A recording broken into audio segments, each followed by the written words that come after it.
was the first thing I saw, and a lot of fire trucks and firefighters. A fire breaks out at Avista Stadium this morning, burning down the main concession stand. We'll hear from the Spokane Indians organization and take a look at the damage. Hot and hazy conditions expected for the start of our weekend. A few showers are possible late Saturday, followed by a more significant cool down heading into next week. The Spokane County Interstate Fair kicks off today. Information about this year's fair and a look at the festivities tonight. Good evening and thank you for joining us for KREM 2 News at 5 tonight. I'm Mark Hanrahan. At this hour, the Spokane Valley Fire Department is still investigating what caused a pre-dawn fire that gutted the concession stand at Avista Stadium. KREM 2's Shannon Mowdy has been there all afternoon long. Shannon?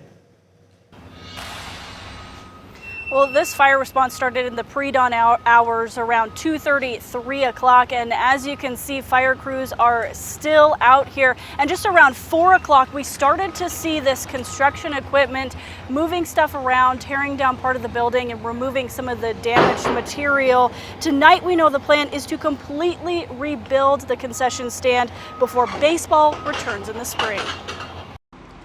Friday morning's fire prompted a call out of Spokane and Spokane Valley engines and an early wake-up call for Indians GM Kyle Day. I got a call around 3 a.m. and quickly headed down to the ballpark. Less than a week after wrapping the baseball season, Day hurried back to the beloved ballpark after its main concession stand caught fire. A cause hasn't yet been reported. Flames was the first thing I saw, and a lot of fire trucks and firefighters. Firefighters battled the flames for around 6 hours, at one point pulling back to defensive mode because it was too dangerous to be inside, with the roof caving in. I'll tell you, it feels surreal still, a little bit of disbelief. While the Indians have been doing major upgrades to the stadium, this stand wasn't due for a renovation. This building was built about 12 years ago, and it was not a part of our current renovations. This will now be a new project. But the Indians and Spokane County, which owns the facility,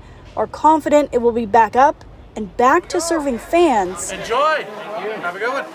By April's opening day. That was the discussion I had with the Indians president this morning at 6 a.m. was, okay, where are we at now? And we will do everything we can jointly to help figure out what we need to do to have it be ready for opening day. For now, Day says they're thankful no one was hurt, and they're grateful for all the calls and messages of support from fans. Really heartwarming. It really, I think, shows what the Spokane Indians community, the Spokane community is all about. When times are tough, they're there for you, and that really means a lot.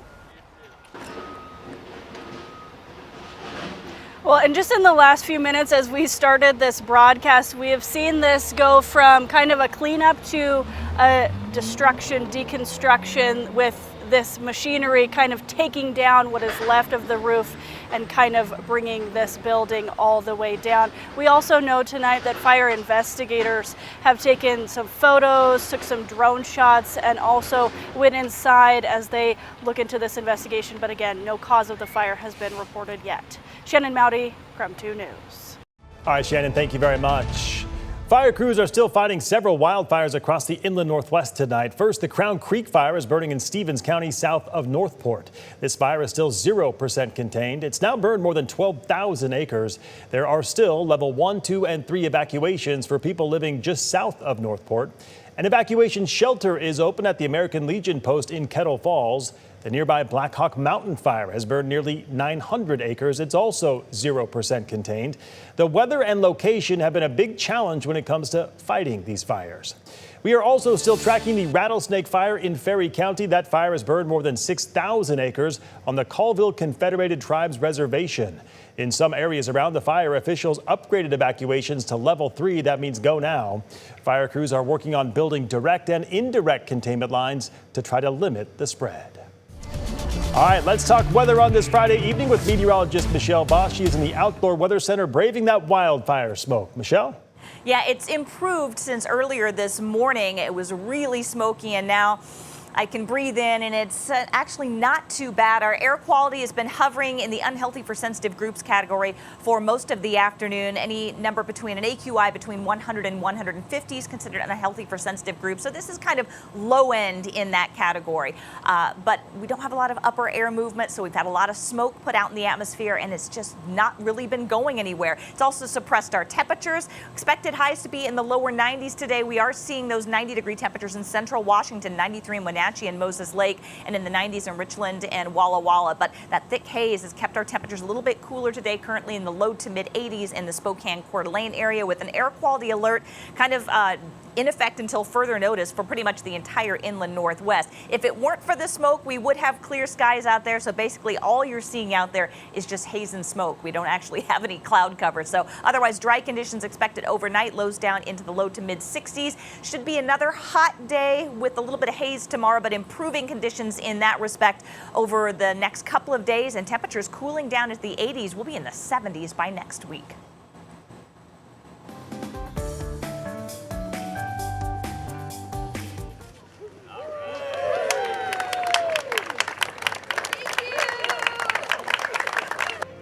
The 74th annual Spokane County Interstate Fair officially got underway today. Fair staff and leaders from Spokane County and the cities of Spokane and Spokane Valley cut the ribbon earlier today.